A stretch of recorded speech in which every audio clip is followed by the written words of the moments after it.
Good evening, everyone. I am Councilwoman Michelle Tolli, and this evening I will be reading A Christmas Carol by Charles Dickens. Ebenezer Scrooge hunched over his account books. Scrooge's clerk, Bob Cratchit, huddled at his own desk in the tiny outer office.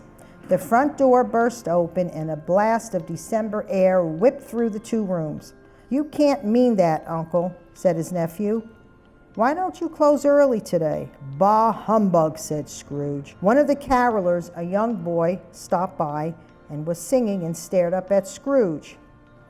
"How can a person do an honest day's work with you howling outside his office?" Scrooge snarled. "Find another street corner. Go sing somewhere else." Scrooge banged the window shut. "Merry Christmas indeed," he muttered. "What do they have to be merry about?" "Sir," Bob Cratchit tapped on Scrooge's door, "I've copied all the letters and filed the paperwork. I also brought in some more firewood and swept out the ashes. And, well, it's closing time, Mr. Scrooge." "Fine," said Scrooge. "If your work is finished, you may leave." "Oh, Mr. Scrooge, tomorrow's Christmas, a day to spend with family." "You'd like the day off, I suppose," said Scrooge, as he glared at him. "Well, yes, Mr. Scrooge," said Cratchit. "After all, it is Christmas." "Christmas, bah humbug!" Scrooge shook his head. "Fine, take tomorrow off, but be here early the next day." "Yes, sir, you can count on it," Cratchit said, as he pulled his coat snug around him. "Merry Christmas, Mr. Scrooge." "Humbug!" growled Scrooge. He opened the front door, and Cratchit scurried out. Darkness soon fell, and Scrooge closed the last account book. He stood and stretched his stiff back from the cold and many long hours hunched over his work. It was time to go home. As he locked the counting house, he glanced at the sign above the door. It read, "The Firm of Scrooge and Marley." "Jacob Marley," said Scrooge, "a man who knew the value of a day's work. Too bad he's gone." Scrooge trudged home, climbed the steps to his bedroom, and went to sleep. Clank, clank. What was that? Scrooge listened carefully, but heard nothing. "I must have been dreaming." Clank, clank. Scrooge sat up in his bed. "This can't be a dream," he whispered. "No, it isn't a dream, Ebenezer," a voice echoed through Scrooge's room. A man, pale and ghostly, drifted into the room. Scrooge stared at him. "Marley? Jacob Marley? How can that be you? You're dead," the ghost nodded, "and paying for my sins." "Sins?" Scrooge frowned. "But you were a good man, Jacob, a fine businessman." "Business, huh," said Marley. "Business is meaningless. I never learned the value of love and charity. Now I wander the earth, unable to find peace." "I don't understand, Jacob," Scrooge whispered. "You must try to understand," the ghost said. "The same awaits you, unless you change your ways. 3 spirits will visit you tonight. The first will arrive when the clock strikes 1. The ghost silently vanished, and Scrooge pulled the covers over his head. Bong! The clock struck 1. "Ebenezer! Ebenezer Scrooge!" Scrooge peeked out from beneath his sheets. A woman, pale and shimmering, stood beside his bed. In her hand she held a sprig of holly. "Who are you?" whispered Scrooge. "I am the ghost of Christmas past." And the ghost, as she motioned to the door. Scrooge crept from his bed and followed the ghost. The room began to dissolve, and soon he was staring into the window of another room, small and dark. "This house," said Scrooge, "it seems familiar." "Why, it's the house I grew up in." "Yes," nodded the ghost. "And the boy, is he familiar too?" Scrooge peered through the window. A small boy sat alone in the corner, reading a book. Scrooge's eyes grew wide. It's me as a child, but why am I sitting by myself?" Scrooge stared at the boy. "It's Christmas Day, isn't it?" The ghost nodded, then asked, "And where are your parents?" Scrooge frowned. Working, I suppose. They worked to give me the things I needed. And did they? Asked the ghost, as she motioned toward the boy. Did they give you what you needed? Scrooge studied the boy. He looked well fed and well dressed, but his eyes were sad and scared.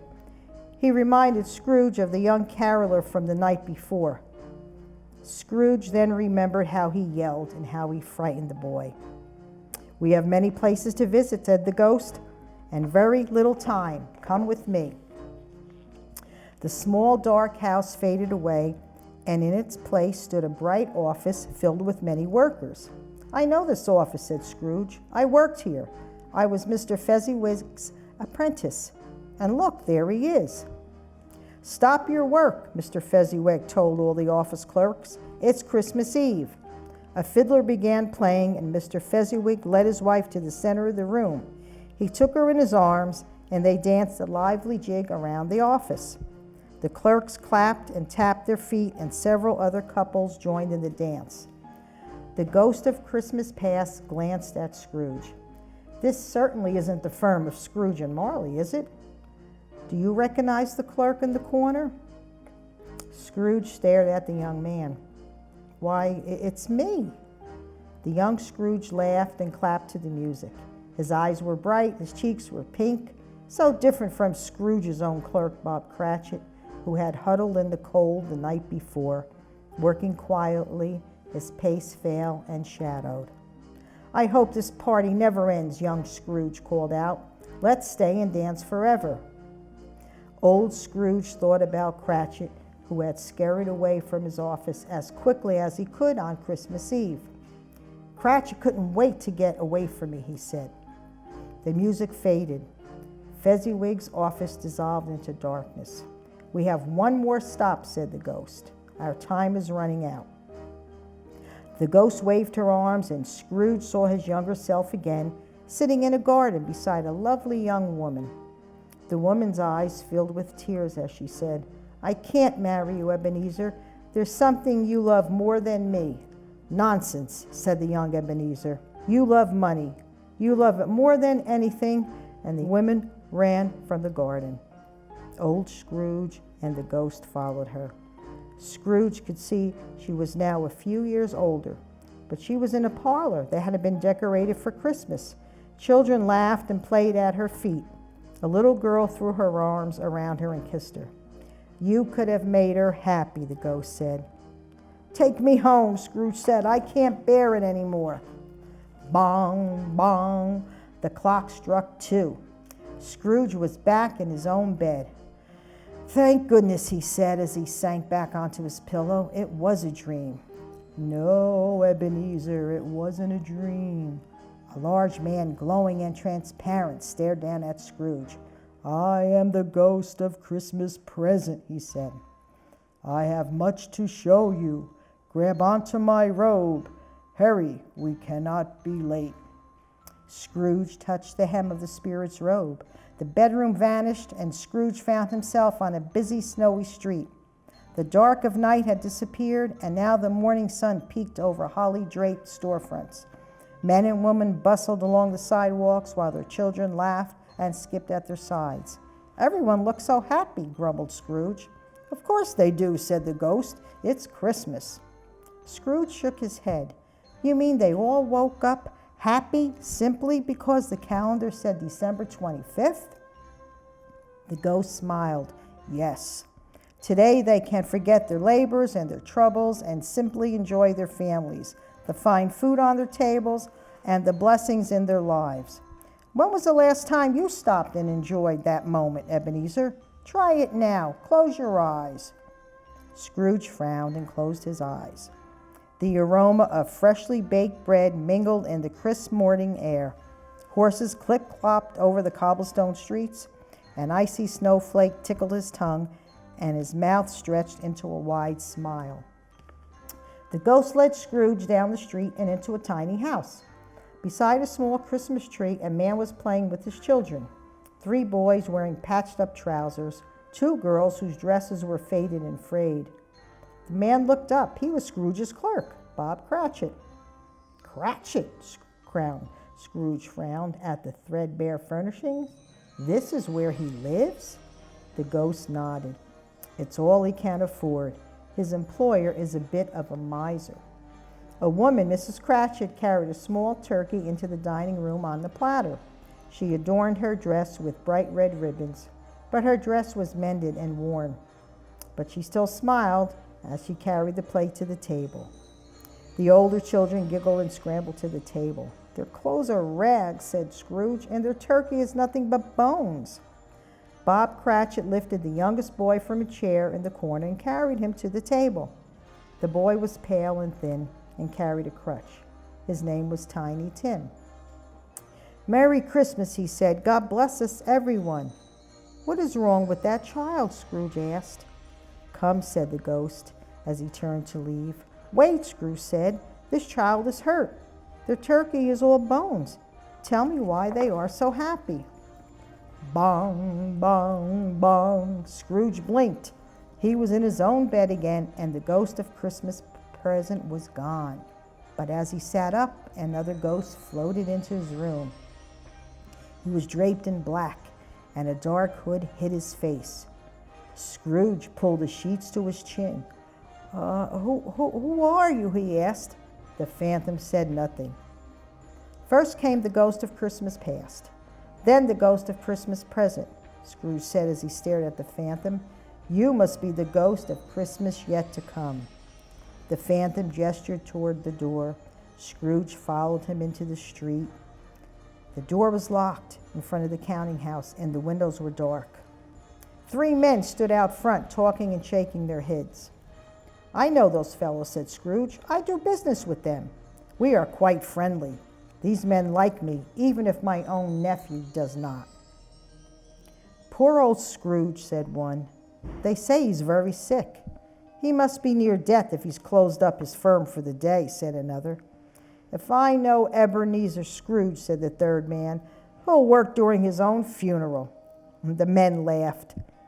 It is bad news, though, said the first man. If Scrooge closes down, I'll have to find another counting house.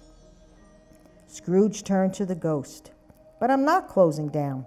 Please, why did you bring me here? The phantom turned and drifted down the street. Scrooge followed him and soon found himself in a tiny room with faded walls and worn furnishings. This is Bob Cratchit's house, Scrooge said as he peered around the room. I've already seen them. The spirit shook his head and led Scrooge into the bedroom that was hardly bigger than a closet.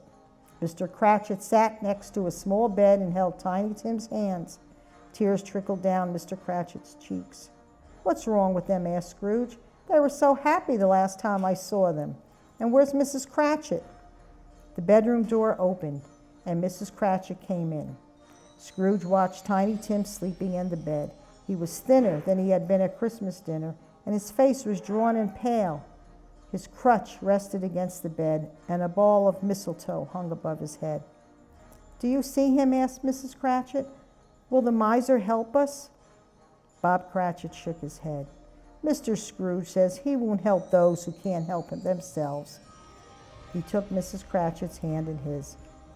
But Mr. Scrooge's nephew offered to help us. Tiny Tim's eyes fluttered open. Mr. Scrooge's nephew will help? Oh, bless him. I pray it's not too late, said Mrs. Cratchit. We can't go on without Tiny Tim. Without Tiny Tim? Scrooge gasped. But that can't be. He's not dying, is he? The ghost nodded and turned toward the door. He motioned for Scrooge to follow. No, cried Scrooge, we can't leave. We must help him. There must be something we can do. The Cratchit's house faded, and Scrooge found himself once again outside. Clouds filled the sky, and the wind whipped through the trees. Scrooge glanced around. A gravel path led through rows of granite stones. Why, this is a cemetery, said Scrooge. He stared at the ghost. Oh, no, not Tiny Tim. Don't tell me you've come here to show me his grave. It can't be too late. The ghost pointed at a new grave. A priest stood alone praying. When the prayer was finished, the priest turned and strode away. Is this the grave we came to see? Scrooge frowned. But where were the Cratchits? The ghost motioned upward toward the headstone. Scrooge squinted. Engraved on the simple stone were 2 words, Ebenezer Scrooge. Mine, he whispered. The grave is mine? I am finally beginning to understand. He fell to his knees. Give me another chance. I want to be a different man. Scrooge opened his eyes, and he was once again in his own room. From the window, he spotted a boy on the street. You there, he shouted. What day is this? It's Christmas, sir, the boy said. Good. Please, lad, do me a favor. Scrooge pulled out a bag of money. He tossed a handful of coins to the boy. There's a big, juicy turkey in the butcher shop window at the end of the street. Buy it and deliver it to Bob Cratchit's house. The boy held up the coins. Sir, this is twice the cost of the turkey. Scrooge laughed. Keep the rest for yourself. Hurry now. The boy grinned. Yes, sir. He scurried away down the street. Scrooge, dressed in his finest clothes, planted his top hat snugly on his head, and set off down the busy, snowy street toward his nephew's house. Everything looked very familiar to Scrooge. It's just like before, he said, when the ghost of Christmas present showed me the street on Christmas morning. He tipped his hat to the carolers. A family hurried down the street toward the church, and Scrooge stopped to pat their young son on his head. Merry Christmas, said Scrooge. Merry Christmas to you, said the boy's mother. When Scrooge reached his nephew's house, his nephew was surprised to see him. Uncle, he cried, did you change your mind about Christmas dinner? Have you come to celebrate? Yes, said Scrooge, if you will have me. We'd be delighted to have you, said his nephew. After dinner, Scrooge said, thank you. That was a delicious meal. I hate to leave, but I have another stop to make. He hurried down the street to Bob Cratchit's house. From that day on, each time he sat down to a meal with his friends and family, Scrooge would raise his glass in a toast. God bless us, he would say. God bless us, everyone. And now I would like to wish everyone out there a Merry Christmas, a Happy Hanukkah, Happy Kwanzaa, and hope everyone stays in good health and have a Happy New Year. Thank you. Bye-bye.